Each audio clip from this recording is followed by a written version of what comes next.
the start of the 1990 season, the best way to appreciate the splendor and prosperity of the Pittsburgh Pirates was to embrace the glorious past.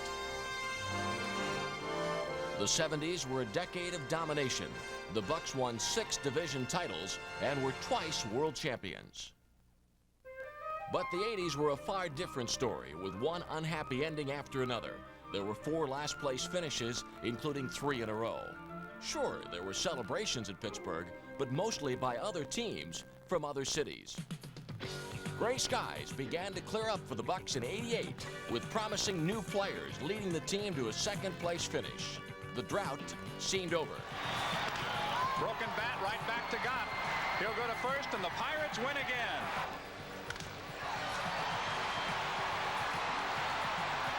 Great catch by R.J. Reynolds. And the beat goes on. Do you believe it? Woo!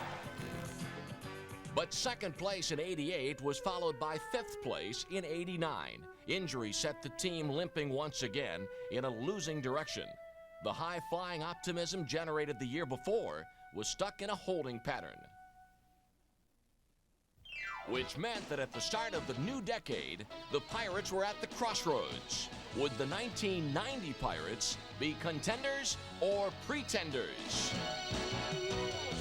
Remember the close ones, and there were a few. You never gave up trying, wanting to come through.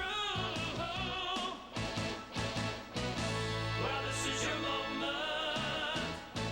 You've learned how to fly.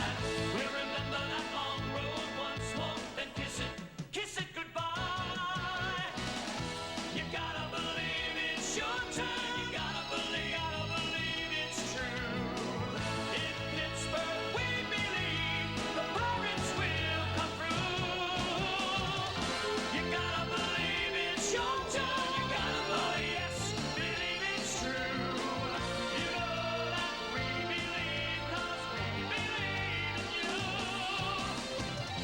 You gotta believe it's your turn. You gotta believe it's true. That we believe. The Pirates defeat the St. Louis Cardinals, and there was no doubt about it. The story of the 1990 Pittsburgh Pirates. Opening day was played at New York's Shea Stadium, where the Pirates had found it tough to win. The powerful Mets were overwhelming favorites to win the division. But fittingly, the Pirates burst their bubble right away. Doug Drabek was impressive as the Bucks' opening day pitcher, and he proved just as effective with a bat. Base hit into left field. Bonds and LeValliere score. Lean goes to third, and the Pirates lead 2-1. The numbers were revealing in the 12-3 rout, most notably those of Andy Van Slyke, who became just the 4th Pirate ever to hit 2 home runs on opening day. The 12 runs scored were the most for the Pirates on opening day in 55 years, a sign of good things to come for the offense. 5 Pirate pitchers combined on a 3-hitter, handing the Mets their worst opening day loss ever. Van Slyke going back on the ball. He's got it, and the Pirates have won it. The Bucks win the opener 1990. The Pirates took 2 of 3 in New York, delivering an early message that in 1990 they'd be no pushovers. The New York Mets, they knew that we were good. They weren't going to let things like that slide. We were good, and we knew they were good. They made a major statement there that they were going to be a tough team to be, or be a force at least to be reckoned with. In '88, they were a great team, I thought, and we just kind of pulled away late in the year. In '89, they had some injuries. In '90, early in the year, they made it known early that they were going to be there. After a brief homestand, the Pirates set sail on their first major road trip of the season. 13 games, culminating on the West Coast. The 5-city road test, which included 2 one-day stops in St. Louis, saw the Pirates win an incredible 10 of 13. And Doug goes after the first pitch, a fly ball into left center field. The ball is gone. Oh, boy. Shiver me timbers. How about that? But it wasn't just Drabek. Everyone was contributing as the Pirates struck gold in California. When they headed south to San Diego, another hero stepped forward. This stop on the tour turned out to be a big hit for Wally Backman. tell you, you don't have a chance very often for a 6-for-6 night, but here he is. And there it is, number 6. Wally Backman with 6 base hits tonight. Fans applauding here, rightfully so, in San Diego. The Pirates Roadshow was a busy one, but the reviews were excellent, and it showed no signs of closing. When you go on the West Coast and you had the schedule we had, when you had to make 5 different stops in 3 cities and come back 10-3 on a road trip like that, it just proved to me that this club was ready, and it was time for us to move to a new level, which happened. That new level was first place, where the Bucs sat at the beginning of May. The Pirates had some breathing room, too, and a view at the top to enjoy it. While the road had been good, there's no place like home, where the Bucs won 8 of their next 9. Neil Heaton was as responsible as any for the Pirates' fast start. Thanks to a new pitch, he won his first 6 decisions of 90, giving him a personal 11-game win streak. The innovative pitch has a funky grip and an even funkier name. Well, I call it the screw knuckle change because, number one, I turn it over like a screwball. I hold it like a knuckle curveball, and it's an off-speed pitch, which I call it's changeup. So I call it the screw knuckle change. Neil has always been looking for an off-speed pitch, and he came up with a semi-fork ball. He has shorter fingers, and he twists the ball as he throws it. And what it does is put the same kind of spin as a sinker on the ball, and yet the ball comes out 15 mile-an-hour slower than his fastball. It's a pitch that he's able to get over the plate, and for the first time in his life, he's able to deceive someone as well as overpower him. Heaton's new pitch was extremely tough for the opposition to hit, but it was even tougher for his teammates to explain. So screw, and a knuckle, and a change. And the only thing it does is make the hitter miss the ball. It's pretty nasty. It seems to do everything the pitch describes, the screw knuckle change. It has a little bit of that and a little bit of a knuckle to it. And it takes a pitch at you on the way there, and it's got a little bit of everything. It's very confusing. Sometimes it knuckles and it doesn't change. Sometimes it changes and it doesn't. I guess I can't say that. One thing that's easy to say, Neil Heaton was a breath of fresh air for the Pirates in 1990. Something eerie was in the air in Pittsburgh on a rainy May 28th as the Pirates hosted the Dodgers. In the 5th inning, Hubie Brooks was hit by a bob walk pitch and the temperature started rising. The next inning, Tim Belcher retaliated, hitting Don Slaught. The pot of water seemed ready to boil over as both dugouts emptied. Bobby Bonilla was especially angered over which one of his teammates had been mistreated. RJ and Bobby Bonilla very upset, particularly Bonilla. Bonilla restrained by Gene Lamont. I knew that Don had been hit early in his career in his face, so it sort of woke me up a little bit. The umpires, Jim Leland and Tommy Lasorda, all conferring, and it's Leland who is livid. Well, those things happen in baseball, and they can get ugly, and you don't want that to happen, but you have to make sure that you stand your ground. You can't be bullied. Later in the game, Randy Kramer threw inside to Belcher and was immediately ejected. The game was stopped again, and as the tension grew, so did the need for restraint. Jim Leland was ejected, but was obviously and understandably displeased. When play resumed, Belcher plucked off whichever Pirate feathers weren't already ruffled. He dominated the Bucs with a one-hitter through 8. This was only strike 2 on Bonilla, which Bobby eventually realized. It provided only a momentary distraction, though, because Bonilla didn't last much longer. The Pirates trailed 5-1 with 3 outs to go. The 1990 Pirates were many things, and quitters weren't one of them. Pat Perry was brought in to mop up in the 9th, but the Pirates regrouped and pulled themselves off the floor. Backman ignited the rally, and Jay Bell kept it going.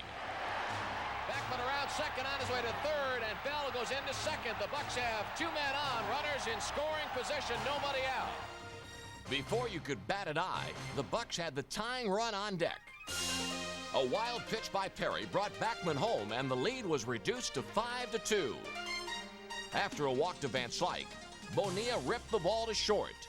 When Mike Sharperson's throw sailed wide, Bell scored the Pirates' 3rd run. Bonilla was held at first, but the Bucs now trailed by just 2 with 1 out. 1 out later, Sid Bream came through. Bobby will stop. No, he's going to go to third. They were going to give Bobby third. He takes it as center fielder Gonzalez nonchalantly made the play. Jay Howell came in to pitch and walked Slot. The Bucks trailed 5-3 with the bases loaded, 2 outs, and Jose leaned at bat. 2 runs in here in the bottom of the ninth. The Bucks need 2 more at least. 3-2 pitch, runners going. And a ground ball, base hit into right field. Bonilla scores. Here comes Reedus. The throw to the plate is offline. The Pirates tie the game. The ball rolls away. Here comes Doug Slot. The throw to the plate. He is safe. The Buccos win. The Pirates did it. They came from behind to beat the Dodgers.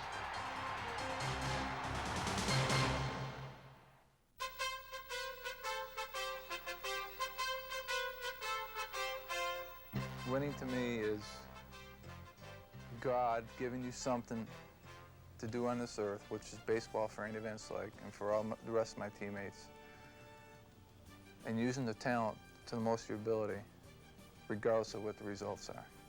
If you do that, you will win. As May turned into June, the Pirates were still winning and still a first-place team.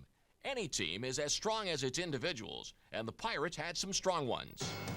You always look for something that you can say about each one of your players that is maybe a little different from what you say about another player. And the one thing about Bobby Bonilla is he's a superstar that never wants a day off. Bobby can be 0 for 30 and you would not know that he's upset, because he's really not upset, because he knows he's capable of going 30 for 30 the next time, and that's how much confidence this man has in himself.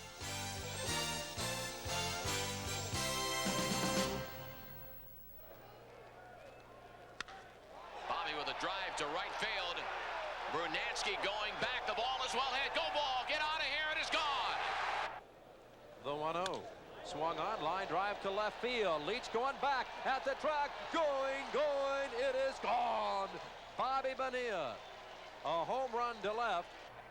Bobby swings a drive to right field. There's no doubt about it. It's gone. There's no doubt about the phenomenal season that Bobby Bonilla had in 1990. He hit 32 homers with 120 RBIs, both career highs. Not only do the fans love and admire him, his teammates do too. That's because Bonilla is much more than a great player. He's also a remarkable person whose prosperity is more meaningful when you consider the route he's taken to the major leagues. Bobby is a person that was born in the Bronx, not poor, but not too far from it, with a outlook on life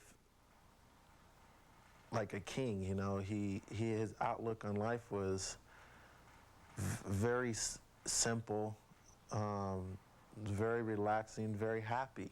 You would never think Bobby even came from a poor neighborhood. You would never even think that he came from a rough neighborhood. You wouldn't even think of it the way that he is.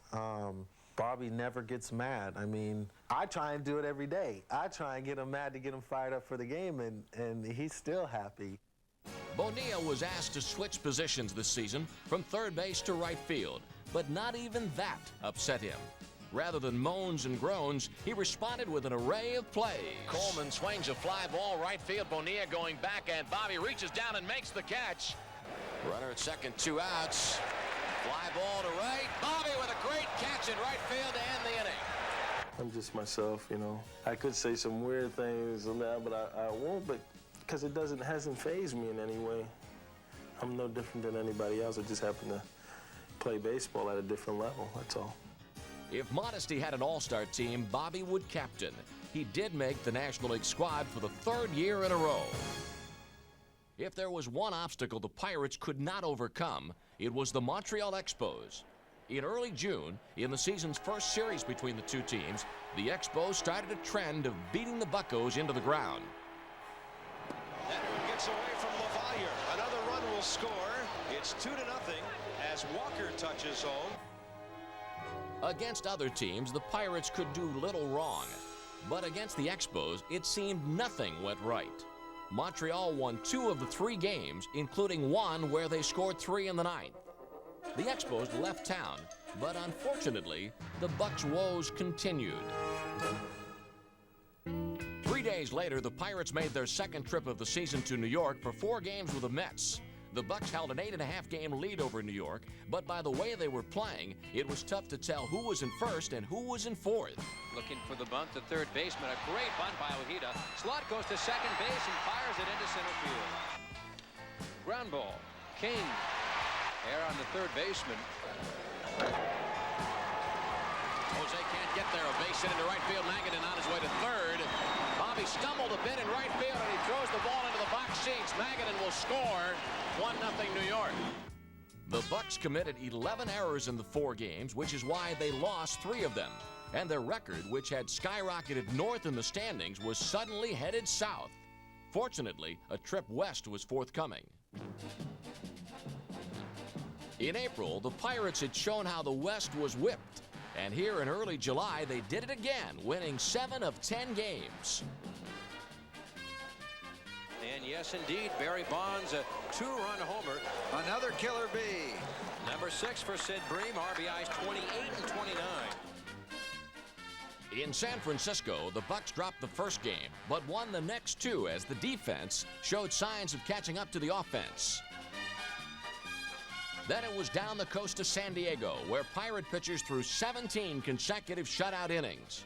Clearly, the left coast was making things right. Pirates win their 3rd in a row on the trip. They beat San Diego, and there was no doubt about it. In Los Angeles, the Pirates continued feasting on California cuisine, taking 3 of 4 from the Dodgers. The West Coast cruise concluded a prosperous first half of the season. The Buccos will go to the break with a half-game lead over the New York Mets in the National League East, and the Pirates now lead Montreal by 3.5. So a good first half effort by the Buccos in the 81 games of the first half, 49 wins and 32 losses. Pittsburgh sent 4 representatives to the All-Star game in Chicago, and though the Mets had won 26 of 31, the Pirates were still in first place at the break for the first time since '75. He's a very key part to the offense. I mean, when he gets it going, a lot of special things can happen. How about this one? Who is the greatest baseball player of all time? And the dog said, Ruth! And Barr said, Tenor, that's enough. Get out of here. Picked him up, threw him out. They're both laying on the ground. Dog looked at the owner and said, DiMaggio?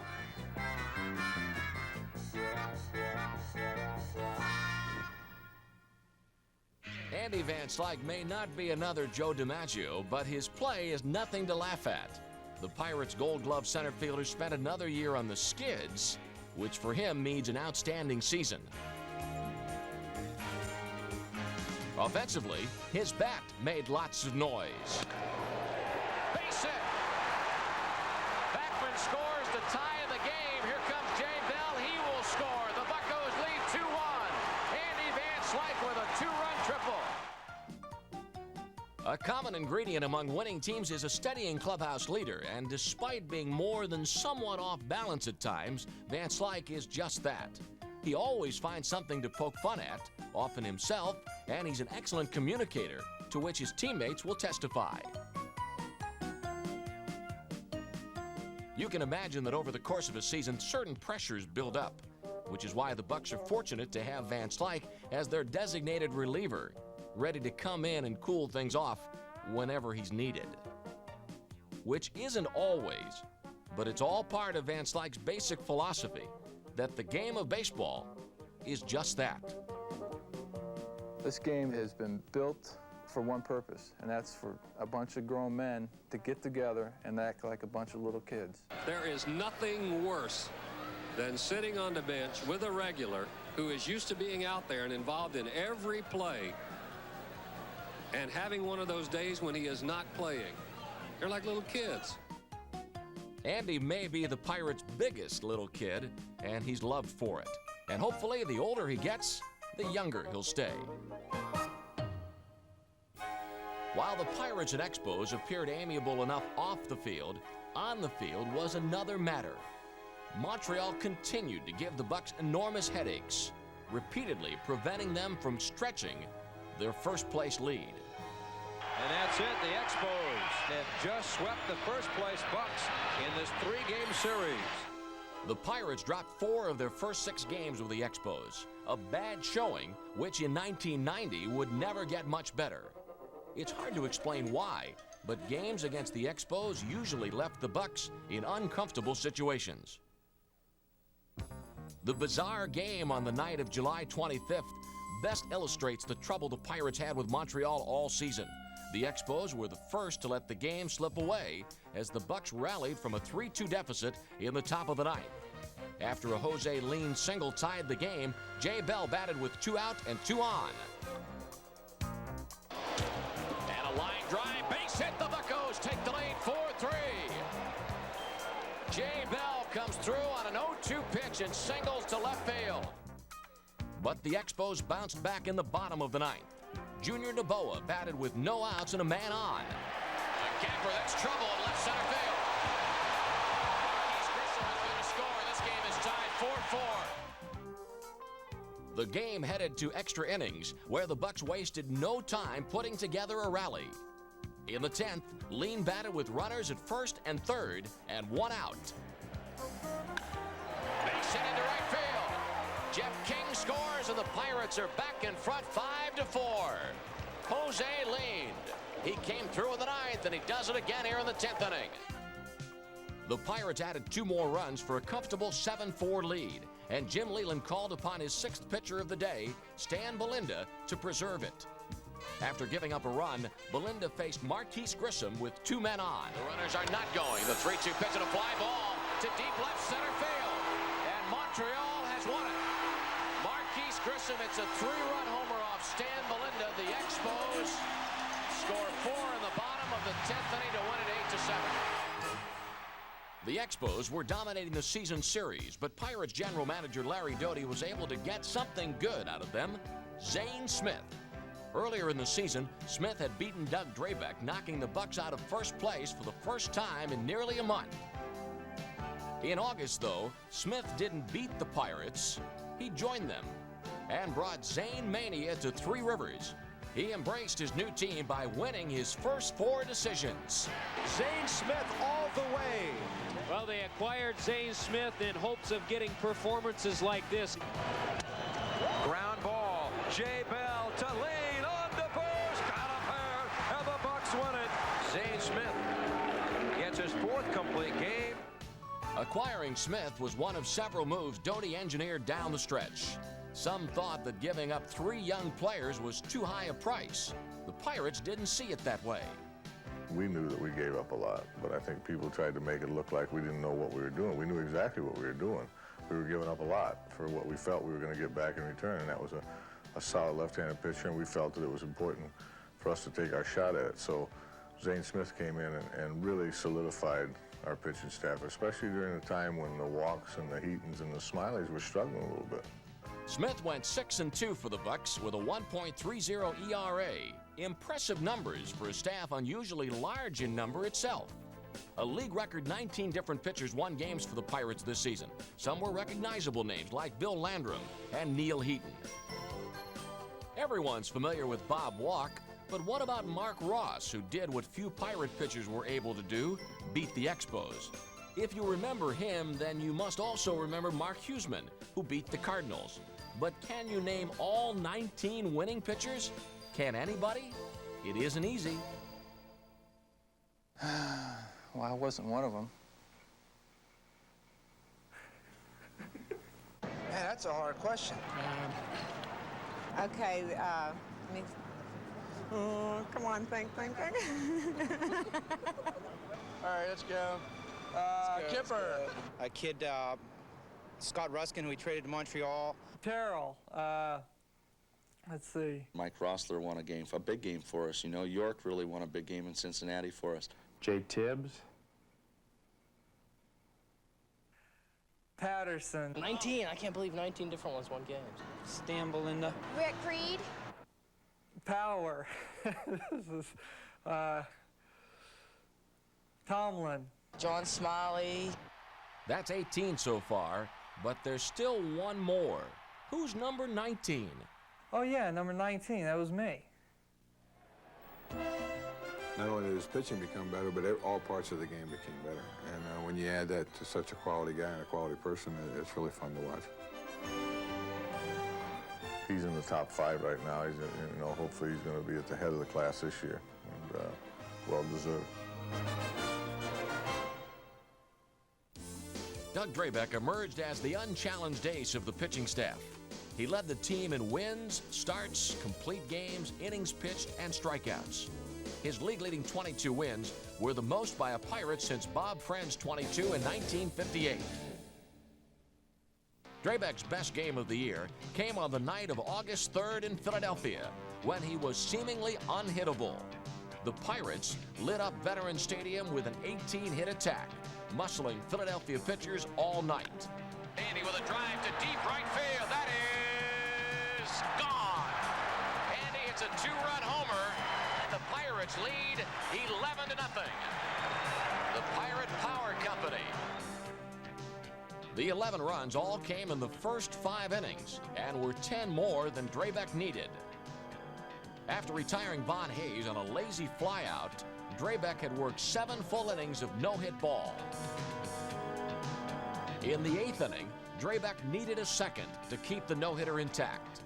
Not a second in time, but a second baseman, and there are few better than Jose Lean. This play for the first out of the 8th was routine. But then the next batter was tough lefty John Kruk, and when Kruk jumped on Drabek's pitch, a routine play wouldn't be enough.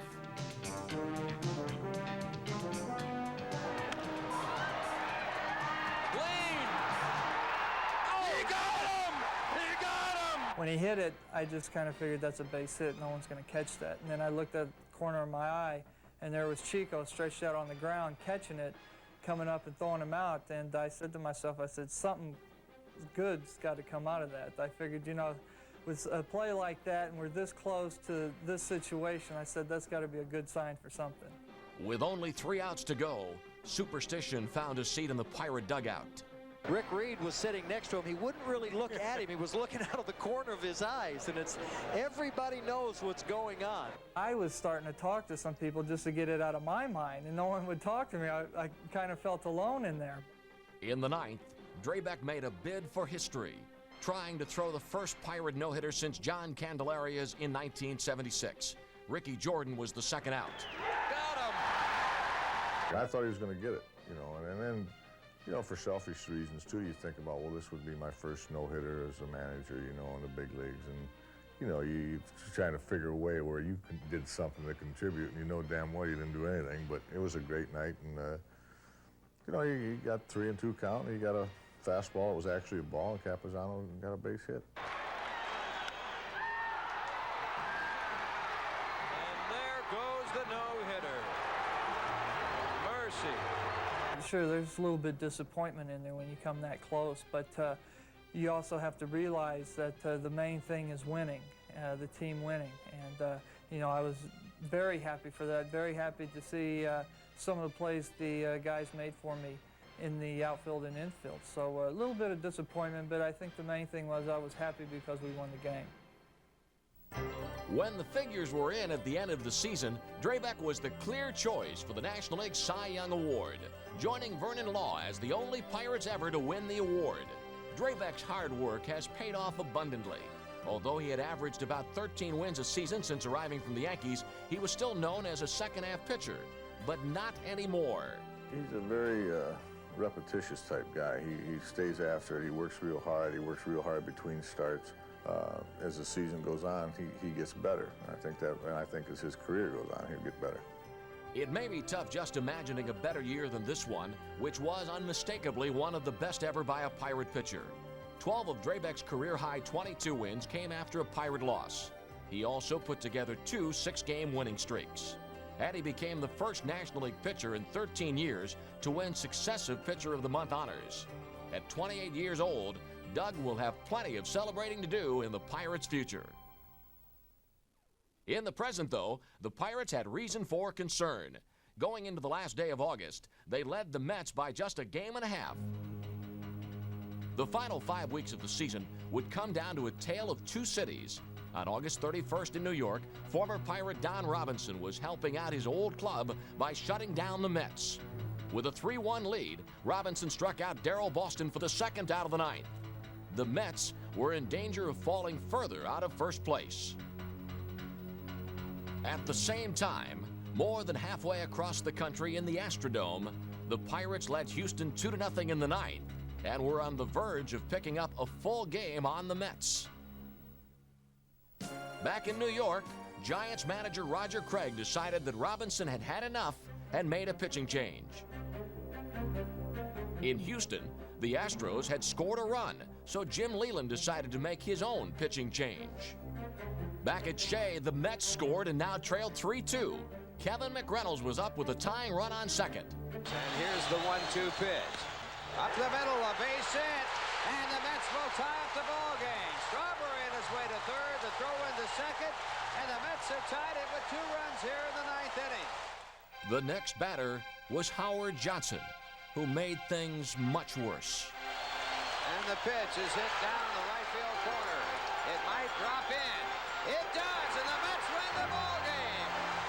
The Mets with 3 runs in the ninth inning. And they win it by a score of 4-3. The come-from-behind bug was contagious in Houston. The Pirates were on the verge of blowing their ninth inning lead. Bob Patterson faced Franklin Stubbs. Line drive to right. Bonilla comes on. And this will tie the game at 2. The Astros had scored 2 runs on 3 consecutive hits and now had the winning run at first. That's a base hit. And the winning run down at second base with 2 outs. 4 straight hits. Here comes Leyland with Wilson to pinch hit. He wants Landrum. And bad news. Mets pick up at least 2 runs in the bottom half of the ninth inning and beat the San Francisco Giants 4-3. Swung on, line drive, and the Astros have won it. Houston has won it by a score of 3-2 on 5 consecutive base hits. And with the Pirates bullpen failing, the Buck lead over the New York Met team has been reduced to a mere half game. 5 days later, the lead was still a half game when the Mets came to town for a pivotal 3-game series, which would seriously affect the bragging rights of the East. Drabek's the best pitcher. He's better than anyone in New York. Viola, he's better than Viola. Bonilla, better than Strawberry. We're the best. The Mets are going to win, though. No, they're not. No, they're not. You're going to go home like this. We're going to come back here about a game up. We're going to toy with them the first 2 games in October and then win on October 3rd. We're toying with them. We're toying with them. In the first game, the Mets were toy soldiers against the real-life ammunition of Zane Smith. After allowing a leadoff single in the first, Smith retired 27 of the next 28 batters en route to his first career one-hitter. The Pirates didn't do much better offensively, though, until they loaded the bases in the ninth. The game was scoreless. A fly ball would win it. Barry Bonds was at the plate with 1 out. With a 2-2 pitch, Barry swings a fly ball left field. That is deep enough to win it. Barry Bonds comes through with a base hit to deep left field, and the Pirates win the ball game in the bottom of the ninth inning. Barry gets his 100th RBI, and the Pirates have a game-and-a-half lead over the New York Mets. The largest crowd of the season enjoyed the first game of the doubleheader, and it only got better in the nightcap, thanks to Jeff King, who drove in all of the Bucks' runs. The drive to deep left center field. Go ball, get out of here. It is gone. Jeff King has his first 2-home run game in the big leagues, and the Pirates have a 3-0 lead over the New York Mets. Bob Kipper and Ted Power combined on 4 scoreless innings of relief, securing the doubleheader sweep and opening up the first-place lead to 2.5 games. The next day, the Bucks looked for the series sweep and went to great lengths to get it. Bonds going back in the corner, and Barry makes the catch. The Bucks had 5 runs by the third, a nice present for rookie Randy Tomlin, who would get married the following week. Tomlin threw himself a memorable bachelor party with a complete game 3-hitter. Bonilla and Van Slyke. Van Slyke is there. He's got it. Bucks have completed a 3-game sweep of the New York Mets as the Bucks limit the Mets to just 2 runs in this series and go up 3.5 games on New York. Well, it's not that important at all right now. There's 25 games left, and we can get swept by Montreal, and they win the next 3 games. The next minute, they're half a game out. Since '86, the Mets have been the top team, and as far as on this side, to us, they will be the top team until it's the end.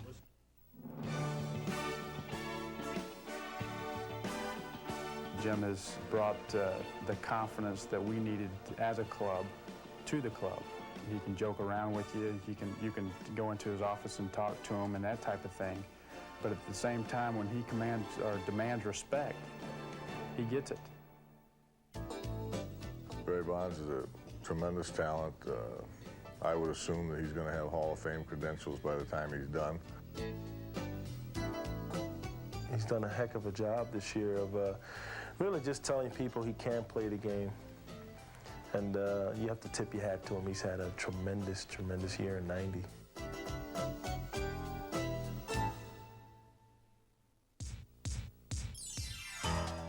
Barry Bonds is a marvelously versatile performer. He methodically victimizes pitchers, often resulting in RBIs, one of his many valiant practices. He is a master of velocity and power, which helped him dash his way into the record books as just the 2nd player ever to hit 30 homers and steal 50 bases in the same season. It made Bonds proud, but not satisfied.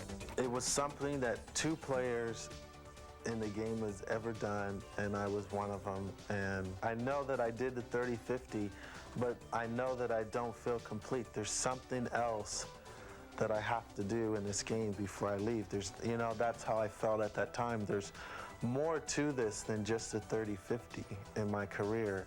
Bonds joined superstar Eric Davis in the exclusive 30-50 club. Like Davis, Barry does it all. Any given night, he can beat you 5 ways. Hitting with power, throwing, stealing the base. That's 4, and I'll think of the 5th one later. The 5th one is fielding, Andy. You know that, because Barry credits you and his other teammates for helping him this year. They have made me what I am today.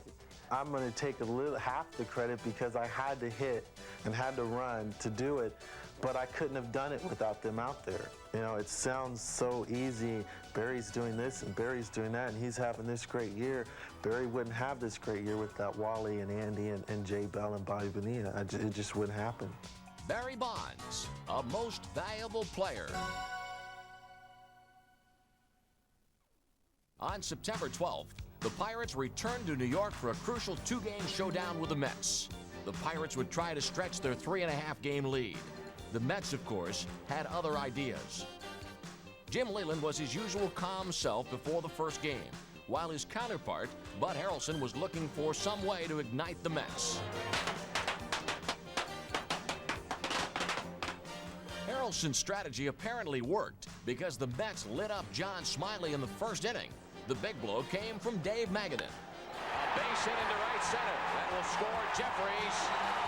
Van Slyke and Bonilla bump into each other. Miller will score. The Mets have a 2-0 lead.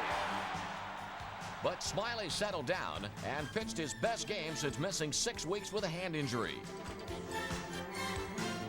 For the Mets, David Cone pitched a brilliant game, allowing just 3 hits and at one point retiring 13 in a row. But in the 9th, trailing by 1, Sid Bream almost got to him. Deep right field. Strawberry goes back, and he makes the catch. 1 out later, the Mets had taken the first game and moved a game closer to first place. David Cone, the complete game, as New York is now 2.5 out of first place in the National League East. The Buccos were eager to leave New York with a split. What they got was an impressive performance by Barry Bonds, who played like a one-man band. Bonds went 4 for 4 off Dwight Gooden and drove in 2 of the Pirates' 3 runs. And while Bonds was supplying runs for the Pirates at the plate, he was taking them away from the Mets in the field. Here's a shot to left field.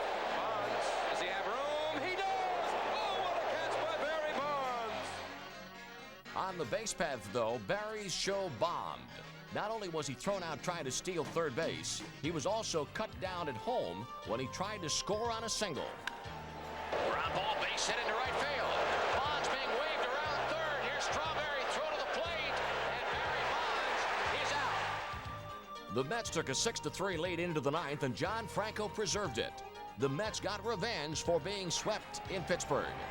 John Franco notches his 32nd save as the Mets have won both games of the series. Pick up 2 in the standings and show the Pirates now by game and a half. While the Mets were busy patting themselves on the back for their sweep, the Pirates stayed calm. No reason to break out the Kleenex. Well, I don't see anybody crying right now. Let me see. Looks pretty good. I'm just being honest. Nobody ever looks the way it usually does after a loss. You know, pretty even keel. Everybody's eating. Yeah, the spread went pretty good. Everything's looking good. Actually, things weren't looking so good because after New York, the Pirates had to play 3 in Montreal. And if you've been paying attention, you know that pretty much suggests a no-win situation. The Shields and the Expos have beaten the Bucks. Montreal winning 12 of the first 17 games with the Pirates. The Pirates lost all 3 to Montreal, 13 of 18 on the season, and then got blown out in Chicago. John Smiley lasted for just 1/3 of an inning, getting tattooed for 6 runs in the process. Fortunately, the Bucks weren't the only team losing. The Mets, too, were at a loss for wins. New York's finest dropped 2 of 3 to the Phillies and then stepped into the path of a Canadian freight train, the Pirates' nemesis from the north. And the Montreal Expos have swept the series from the New York Mets after sweeping 3 from Pittsburgh in Montreal. So on September 19th, not only had the Pirates' lead dwindled, but a third team had entered the race. Despite the Pirates' 6-game losing streak, the Mets were still in second place. And on a day when the wind was blowing out in Wrigley, the Bucks planned on keeping them there.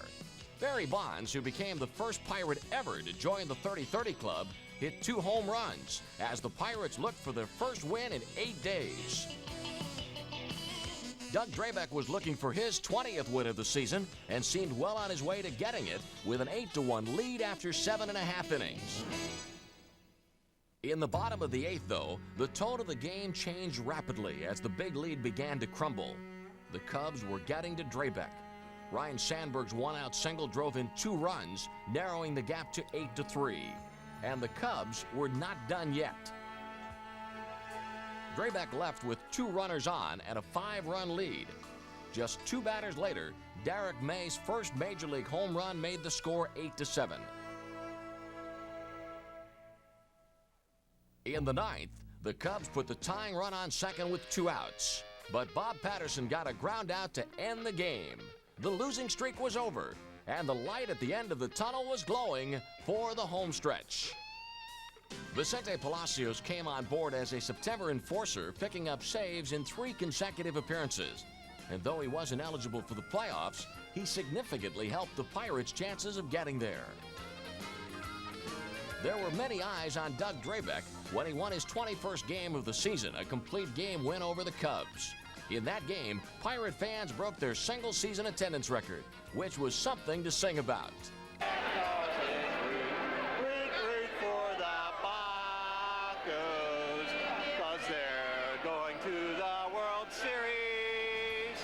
Wishful thinking? Maybe. Out of tune? Definitely. Out of line? No way.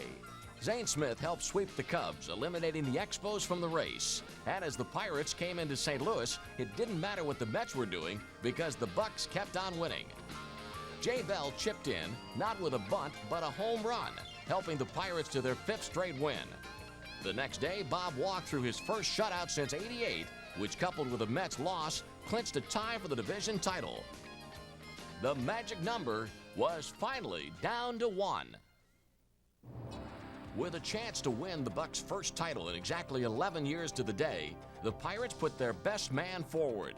Doug Drabek responded by throwing a masterpiece. Through 5 innings, the Cardinals squeaked out only 3 hits. And in the 6th, he retired the side on just 3 pitches. Unfortunately, the Pirates were having as much trouble with Cardinals lefty Joe McGrain, who retired the first 11 batters in order and allowed just 1 hit through 6.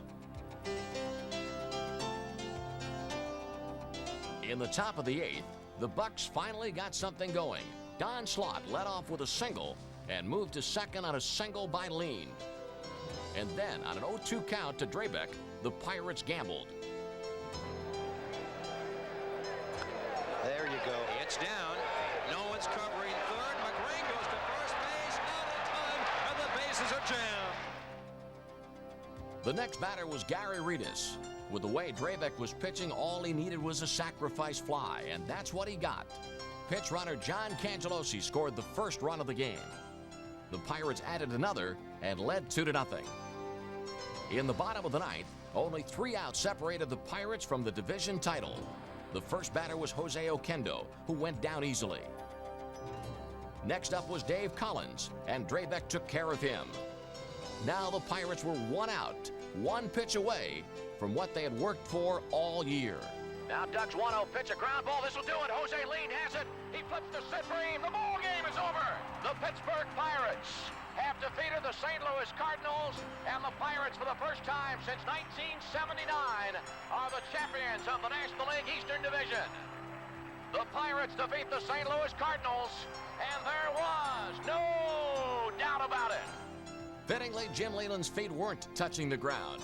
5 years earlier, his first Pirate team had finished last. Now, they were division champs. There was no shortage of hugs and handshakes in the locker room. Call it the old-fashioned way, but the Pirates earned their division title, and with it, the right to celebrate. Mom, Dad. Mom, Nikolai, honey. Love y'all. No, not my new hat. Sorry. Okay, thank you. Well, as a manager, you can't get too emotional before the game's over, because excuse me, guys. Surely you can forgive Leyland for getting a little carried away. The man who would later be named Manager of the Year had bravely led his team to an accomplishment few thought possible. But while one major battle had been won, another was yet to come. Our job is not done. It is not complete. It is a nice ride, but it's not complete. The regular season's final 3 games against the Mets were presumed to be vital, but now there were more important things to do.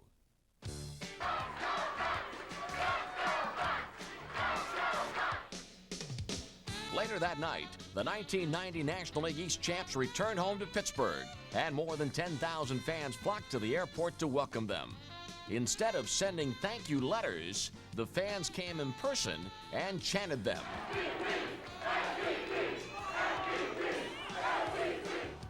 More wishful thinking by thankful fans. The Pirates had much less of a reception at the next airport in which they landed. That's because it was in Cincinnati, home of the National League West champion Reds, who would host the first 2 games of the best-of-7 playoffs. The last time Pittsburgh made the playoffs, they began in this very building. 11 years later, they were back. In the first inning of the first game, the winds of misfortune seemed to be blowing against the Bucks. And a base hit. Reagan ball, base hit. Bonilla boots the ball. Here comes the second run. Reagan ball, base hit. That makes it 3-0. A double for O'Neill with 1 out, and the Reds are rocking. Before the Pirates had a chance to look up, they were down 3-0, but the Buccos didn't die. In the third, Jose Lean tripled, and when Paul O'Neill tripped, Mike LaValliere came around and scored. The Bucks were still down by 2, but they were climbing back into the game. The Reds still had the lead and high hopes, but both were dashed by one swing of Sid Bream's bat. This one is going, gone! And the Bucks have tied the game at 3. Bream's home run cleaned the slate and helped Bob Walk settle down. Walk proceeded to erase batter after batter, holding the Reds scoreless from the second inning on. In the 7th, the Pirates got a little lucky. Andy Van Slyke's fly ball was misplayed into a ground rule double by Eric Davis. Gary Reedus scored, and the Pirates took a 4-3 lead.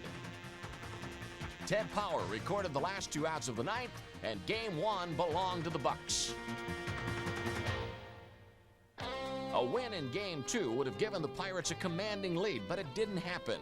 This time, the Pirates' luck was all bad. Doug Drabeck gave up just 5 hits in 8 innings, but in the 5th, Barry Bonds misplayed Paul O'Neill's fly ball, enabling the go-ahead run to score. O'Neill punished the Bucks in the field, too. His second assist of the series wiped out the potential tying run in the 6th. The Bucks lost 2-1, but all was still well. It's only 2 games, guys. First of all, we won the first game 4-3. The second game, we lost 2-1. I mean, damn, they're not even hitting either. Game 3 was back in Pittsburgh, but the homecoming wasn't a joyous one. The Reds got power from unexpected sources, like former Pirate Billy Hatcher, whose second-inning home run gave the Reds a 2-0 lead. The Bucks came back and tied the game, but it wasn't enough. Mariano Duncan's 3-run homer in the 5th put the game out of reach, and the Reds won 6-3, taking a 2-1 lead in the series. A reminder of glories past made an appearance at Game 4, but it had little effect on the present situation. It was a bad sign for the Pirates when the out sign kept erasing their scoring opportunities. The Reds outfielders led the league in assists in 1990, which is something Bobby Bonilla and all Pirate fans won't soon forget. Bonilla nearly tied the game with a home run in the 8th, but instead, he was gunned down at 3rd. Bonilla around second, he's got to hurry. Here's the throw to 3rd. Bobby's down, and he's out. The Reds won 5-3, taking a 3-1 lead in the series. Game 5 presented another opportunity for the Pirates to turn things around, and that's exactly what they did. In front of a fired-up crowd, the Bucks came out swinging. The Reds had taken a 1-0 lead at the top of the 1st, but Andy Van Slyke tripled in the bottom of the inning, scoring Jay Bell from first. The score remained 1-1 until the bottom of the 4th, when the Bucks took the lead. With 2 on and nobody out, Don Slaught hit a fly ball to center. There isn't an outfielder on the planet who could have thrown out Barry Bonds on this play, and the Pirates had their first lead since Game 2. They added another run for a 3-1 lead and entrusted it to Doug Drabeck, who pitched another outstanding game. At one point, he retired 13 batters in a row. And when the Reds threatened to score in the 8th, Drabeck pitched the Pirates out of danger. He allowed just 1 earned run through 8 1/3 innings, avenging his loss in Game 2. The Reds threatened again in the 9th. Trailing by only 1, they loaded the bases with 1 out. With Bob Patterson on the mound, Bobby Bonilla made the play. Ground ball. Third baseman Bonilla has it. He fires the second to lane for 1 on the first. Double play. The ball game's over. The Pirates won 3-2 and were still alive. There was no masking the importance of Game 6 in Cincinnati. It was another do-or-die game for the Bucks. Surprise starter Ted Power pitched well in his only start of the season, although the Reds took an early 1-0 lead. In the 5th, Carmelo Martinez followed a Barry Bonds walk with a double over the head of Paul O'Neill, tying the score at 1 apiece. Scheduled starter Zane Smith relieved Power in the 3rd and was constantly in trouble. For the most part, though, he was able to get himself out of it. The Pirates still had hope, and it appeared that Game 7 might take place after all. But in the 7th, pinch hitter Luis Quinones singled, giving the Reds a 2-1 lead. Smith had surrendered just 1 run in 4 innings, but it was a costly run. In the top of the 8th, with 2 outs and the tying run on second, Van Slyke faced Randy Myers, who had already saved 2 of the 3 Reds' wins. Myers had been nearly unhittable against lefties, which Van Slyke rediscovered. The Reds were now 3 outs away from the National League pennant. With one on and one out in the ninth, Carmelo Martinez made thousands of Reds fans stop breathing. Until 6'4" Glenn Braggs caught his fly ball. A home run might have changed the series. The out all but ended it. The 1990 National League champs were the Cincinnati Reds, not the Pittsburgh Pirates. The Pirates fought hard, but came up 2 games short. Still, they held their heads high and had every reason to. Heck, we wanted to go to the World Series, most definitely, but sometimes, you know, the chips don't always fall where they should, and Cincinnati deserved everything they got. I mean, they really played good baseball. All we can do is reflect on the good season, and come spring training, we know what it takes to win now.